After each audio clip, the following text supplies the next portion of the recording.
Data আমি হচ্ছে ফার্স্টেই নিব হচ্ছে B8 তাই প্লাসে নেওয়ার পরে হচ্ছে লো সেগমেন্টে 00 প্লাস 10 এটা হচ্ছে হাই সেগমেন্টের জন্য। আমি এখন হচ্ছে প্লাস দিছি সিসি স্টপ গো রেজিস্টার AX আমার 1000 আসছে। এখন আমি আবার ডাটা দেব, আবার ডাটা দেওয়ার পরে হচ্ছে BX এর জন্য BB লো প্লাস লো সেগমেন্টে হচ্ছে 00 প্লাস 02 প্লাস এটা আমার হাই সেগমেন্ট। এখন আমি BX আসছে কিনা সিসি স্টপ গো রেজিস্টার আমার BX এ AX আসছে BX আসছে।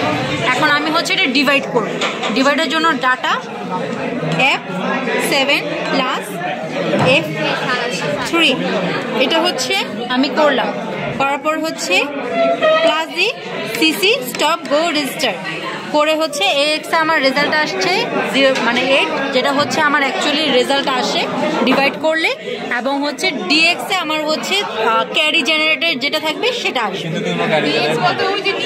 নিচে যে DX টা আছে এটা DX তো এটা ডান। এটা ভিডিওটা